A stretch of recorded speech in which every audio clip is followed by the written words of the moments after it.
j'espère que j'ai pu vous répondre par rapport à ça, parce que nous avons rencontré certaines personnes aussi, vous le dites, mais on ne comprend pas, là, 100 milliards et 34 milliards, il y a quand même une grosse différence, quoi. Voilà. Merci, Madame la députée. Merci monsieur. On continue les questions. Monsieur Chamorin, si vous voulez intervenir ou rajouter, vous levez la main, vous n'hésitez pas. Je passe la parole à Jean-Paul Lecoq, qui est député de Seine-Maritime et qui a une question. Merci. Merci, Monsieur le Président, Monsieur le Vice-président, pour votre exposé qui, à la fois qui renseigne beaucoup et qui appelle des questions. Vous avez pris en référence des moments de l'histoire, du recrutement des personnes qui ont travaillé sur les sites d'expérimentation. Qu'est-ce qu'on disait à ces personnes? On ne parlait que de l'emploi, de la rémunération. Est-ce qu'à un moment donné, des gens ont parlé de risques? Est-ce qu'à un moment donné, il y a eu... alors moi, je suis député du port du Havre. Il y a des gens qui travaillent sur le port et qui savent qu'ils ont des risques à travailler. Ils ont connaissance des risques. Et d'ailleurs, en bons militants syndicaux et tout, ils se bagarrent pour que ces risques, justement, soient pris en compte dans leur salaire, etc. Est-ce que cette situation des risques était connue, était exposée au moment du recrutement, ou est-ce qu'il y avait... C'était d'abord, je vais trouver un emploi et je vais trouver un salaire et c'est déjà bien, parce que les familles, il faut bien qu'elles survivent. Quelle était l'ambiance à ce moment-là?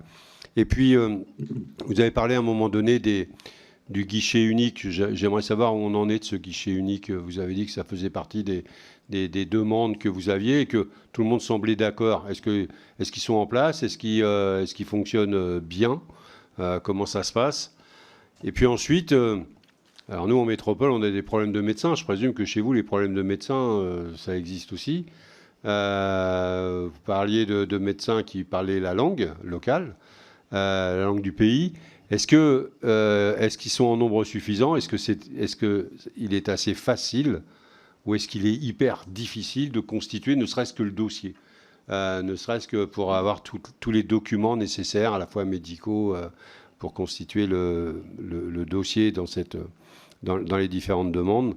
Et puis, oui, on reste suspendu au fait aussi de pouvoir toucher tout le monde. Parce que vous avez, pour vous, c'est des collègues de travail, etc. Est-ce que vous pensez que le tamis est assez fin pour que toutes les victimes potentielles sont informées et sont accompagnées dans la constitution du dossier? Et si ce n'était pas le cas, vous estimez à combien les gens qui peuvent faire valoir leurs droits, je vais le dire comme ça, et ceux qui n'ont même pas connaissance qu'ils ont des droits à faire valoir ou pas les moyens de les faire valoir? Alors, qui veut répondre? Il y a 3-4 points soulevés par Monsieur Lecoq. Monsieur Le Green. Oui, je répondais. Merci, Monsieur le député.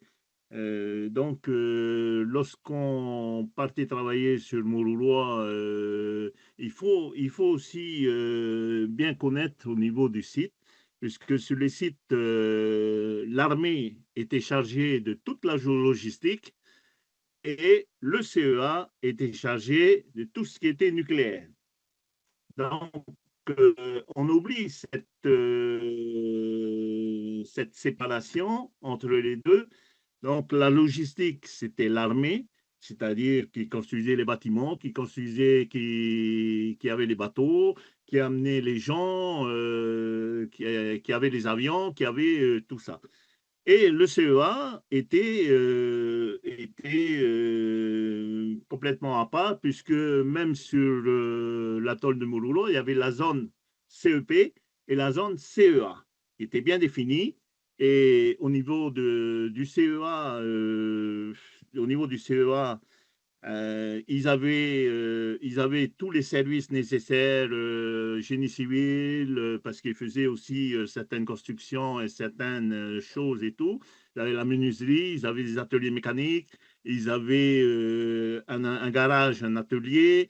C'était vraiment la séparation. On se dit, du côté de CEP, c'était une première ville, et du côté du CEA, c'était la deuxième ville, puisque le CEA aussi avait tous les pompiers, les pompiers avaient des pompiers installés et tout, avaient leur police intérieure et tout, que tous les bâtiments du CEA étaient gardiennés par l'AFLS, hein, l'AFLS qui est la police interne du CEA. Et la FLS, il fallait monter patte blanche pour pouvoir rentrer dans certaines zones, puisque tout le monde avait un badge au CEA ainsi qu'au CEP, et tout le monde ne pouvait pas passer partout. Il fallait sortir le badge et avoir le badge en permanence avec soi. Donc, voilà, une petite anecdote aussi, c'est que la sécurité civile en Polynésie française, la première sécurité civile en Polynésie française a été créée par des gens du CEA qui s'occupaient de sécurité au sein des sites, comme les pompiers et tout. Et c'est eux qui ont donné aussi les premières formations de premiers secours, ainsi de suite. C'est eux qui ont commencé à faire ça et à former les pompiers, qui d'ailleurs, lorsque les sites ont fermé, plusieurs de ces pompiers ont intégré des casernes de pompiers en Polynésie, où ils sont très rapidement passés responsables de brigade, de chaque brigade, et ils sont passés officiers et tout, parce qu'ils avaient toutes les connaissances nécessaires au sein du CEA. Donc, mais lorsque on était embauché, on nous parlait également des risques. Bon, ensuite, sur les sites, parce que moi aussi, je suis comme vous, monsieur le député, je suis un ancien syndicaliste aussi, et nous avons fait plusieurs revendications, et nous avons réussi, et des revendications très dures, hein, monsieur le député, puisque si on regarde dans l'histoire, nous étions affiliés à la CFDT avec Atier et moi. Ça a été très dur pour le monter sur les sites. Et ensuite, on a fait des grèves sauvages sur les sites. Et nous, l'association Tamani Mourouloua, nous devrions être beaucoup plus méchantes ou beaucoup plus contre les essais nucléaires, parce que nous avons été expulsés des sites. On a été expulsé des sites avec le retrait des habilitations confidentielles défense, et nous sommes restés pendant 1 an en Polynésie suite à cette grève sauvage, et nous avons été évacués manu militari par des gendarmes qui sont venus, pas pour rigoler, mais ils sont venus armes au poing, les armes étaient chargées, hein, pas à blanc, hein. Elle était chargée, ils sont venus vraiment pour, alors que nous étions en train de jouer aux cartes tranquillement. Voilà. Donc ça c'est, et ensuite le lendemain il y a eu le tir, et notre Edmond Tefito qui était sur place avait demandé aux gens de ne pas monter sur les passerelles en hauteur, en disant qu'on n'est pas d'accord par rapport à ce qu'ils nous ont fait à nous, alors qu'on était en train de revendiquer certaines choses qui n'allaient pas. Mais sinon, en matière de sécurité, tout le monde que, connaissait que lorsqu'on allait à Moruroa, il y avait des risques quand même et tout, parce que c'était un grand chantier. Et il y avait au sein du CEA, il y avait des ingénieurs de sécurité qui étaient en charge de la sécurité. Il y avait beaucoup de choses qui étaient mises en place et tout, mais beaucoup de gens sur place ne suivaient pas trop les mesures de sécurité qui étaient mises en place. Voilà. Comme dans toute grosse entreprise et tout, c'était un gros chantier, une grosse entreprise. On était quand même entre 10 000 personnes sur site. C'est un petit caillou sur site. Donc, voilà un peu. Mais je ne regrette pas du tout d'avoir passé mon temps sur Moruroa, parce que nous avons appris beaucoup de choses. Et beaucoup de personnes ont beaucoup évolué dans leur carrière aujourd'hui grâce aux essais nucléaires, grâce au travail que nous avons effectué sur place. Effectivement, Les autres personnes ne peuvent pas comprendre cela, parce que si vous regardez dans toutes les autres associations, ceux qui sont à la tête de ces associations-là, ce sont des gens qui n'ont pas travaillé à Mouloulois, qui ne connaissent pas ce que c'est la vie de Mouloulois et comment est-ce qu'on... Ils ont des membres qui ont travaillé sur Mouloulois, mais eux-mêmes n'ont pas travaillé. Tandis que nous, aussi bien Michel, aussi bien moi-même, aussi bien Edmond Tefito, aussi bien notre conseiller économique et social, M. Yantou Jean-Marie, avec qui nous avons travaillé, ancien syndicaliste et tout. Il a commencé à Thiémois avec nous sur Mouloulois et ensuite il est devenu président, secrétaire général de Thiémois en Polynésie française. Et aujourd'hui, il est au Conseil économique et social en métropole. C'est une fierté pour nous parce que lui comme moi, et il est président d'honneur aussi de notre association. Voilà. Donc, voilà un peu ce que je peux vous dire par rapport à ça. Ensuite, concernant le guichet unique. Effectivement, le guichet unique, nous, on le demande, je crois, depuis la mise en place du CIVEN en 2010, depuis la création de la loi Moulin. On a toujours demandé à avoir un guichet unique parce que tout le monde avait des difficultés. Et puis, quand on entendait les retours des gens qui ont déposé des dossiers dans les autres associations, ils n'étaient pas très, très corrects vis-à-vis de tout cela. Les gens étaient menés un petit peu en bateau. Aujourd'hui, c'est autre chose. Hein. Je parle aujourd'hui, c'est autre chose. Mais à cette époque-là, et c'est pour ça que nous avons demandé un guichet unique. Nous avons demandé un guichet unique parce que, vous savez, en Polynésie française, c'est toujours difficile de récupérer certains dossiers. Donc, le guichet unique aurait permis de traiter les dossiers, de pouvoir récupérer les documents transversalement entre l'ACPS, l'État, le territoire, le service de santé, puisque tous ces gens-là seraient dans le guichet unique. Et tout, c'est ce qu'on a demandé. Un vrai guichet unique où tout le monde vient là simplement et ensuite les gens, s'ils ne peuvent pas récupérer certains papiers, c'est ce service-là qui va récupérer certains documents. Parce que vous savez, en Polynésie, certains services administratifs, pour avoir certains documents, c'est très lent, malgré qu'on est une petite île et tout. Et puis, certains sont dans les îles, c'est très difficile pour eux de les descendre sur papeter, de faire un tas de choses. Mais aujourd'hui, on a évolué avec l'informatique qu'on a, les médias qu'on a. Donc, là, c'est mieux. Mais le guichet unique, pourquoi aussi? Parce que dans les dossiers de constitution des dossiers, et ensuite, tout ce qu'on vous demande, on rentre dans l'intimité de la vie des gens.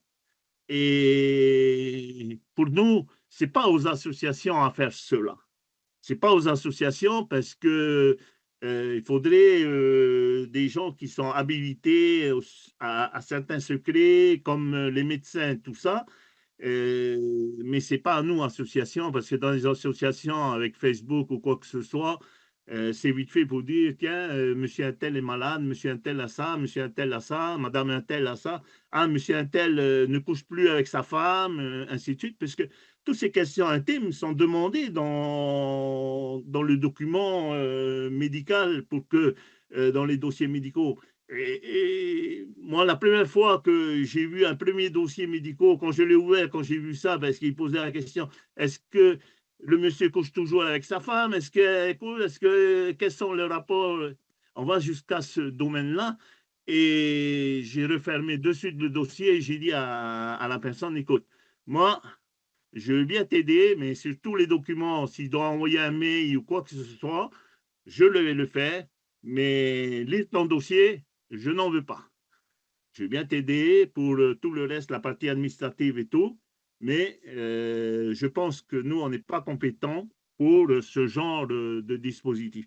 Il faut qu'il y ait des médecins. C'est pour ça que nous demandons le guichet unique. Les problèmes de médecins, comme vous le demandez, effectivement, les médecins, il n'y en a pas beaucoup aussi en Polynésie française. Aujourd'hui, il y a un peu plus de médecins polynésiens. On est un peu aussi comme en métropole. Hein, parce qu'on est éloigné. Autrefois, lorsque le site d'expérimentation nucléaire était en place, il y avait des médecins un peu partout, mais c'était des médecins militaires qui étaient un peu partout, parce qu'un médecin militaire, en faisant la différence d'un médecin civil, au médecin militaire, tu lui dis, tu vas à, je vous dis une petite île, tu vas à Takaroa ou Takapoto ou Hereheretue et tout, qui est perdu dans l'océan. Tu ne peux pas dire non. On te dit, tu vas là-bas, tu vas là-bas. Tandis qu'un un médecin du privé, tu lui dis, tu vas dans cette petite île, il va lui dire, qu'est-ce que je vais aller foutre là-bas, je vais gagner quoi? Non, j'y vais pas. Et en plus, comme il y avait les bateaux qui partaient, et là, c'était au niveau médical, les gens étaient très contents de tout cela. Et donc, voilà ce que je peux vous dire pour ça. Pour la constitution des dossiers, effectivement, c'était difficile à le faire. C'est difficile. C'est pas facile parce qu'il y a beaucoup de documents. Et puis, comme le Polynésien ne garde pas ses documents, ne garde pas tous ces documents, et donc beaucoup de documents ont disparu et ils ne savent pas trop vers qui se tourner pour demander tous ces documents-là. Donc, ensuite, est-ce qu'on, pour toucher tout le monde, en effet, c'est un peu difficile de toucher tout le monde, puisque beaucoup de gens, la Polynésie, comme vous connaissez, c'est un territoire aussi vaste que l'Europe. Et pour y aller, il faut l'avion, le bateau et tout, et certains ne se déplacent pas. Et heureusement que depuis 1 an ou 2 ans, le Haut Commissariat a mis une équipe en place qu'ils appellent Aller Vers, et avec tous les moyens qu'il y a, parce que les associations n'ont pas les moyens pour se déplacer dans les îles. Et nous, nous estimons, nous, Tambarimololo, que ce n'est pas à nous, associations, à faire ce travail. C'est à l'État à faire ce travail et à mettre en place des dispositifs et des dispositions pour que on puisse rencontrer tous ces gens-là et les aider à la constitution de leur dossier. Mais depuis la mise en place du CMS, du Centre médical de suivi en Polynésie française, avec les médecins, ça s'est beaucoup plus amélioré parce qu'ils ont eu des moyens financiers pour pouvoir se déplacer dans les îles, en même temps qu'ils reçoivent des gens de Moruroa, qui ont travaillé sur les atolls de Moruroa pour les essais nucléaires. Ils reçoivent aussi la population qui ont certaines maladies. Ils viennent quand même le voir. Mais c'est un médecin, effectivement, c'est un médecin militaire, mais un médecin, il est là pour soigner et il a signé le serment d'Hippocrate. Et puis, c'est tout, c'est comme ça. Un médecin, qu'il soit militaire ou civil, c'est un médecin avant tout, qui est là pour faire son travail de médecin et son travail de militaire, il le fait après. C'est ce que. Et en plus, le CMS, au sein du CMS, les médecins sont rattachés directement à la direction de la santé publique. Voilà. Parce que j'espère que j'ai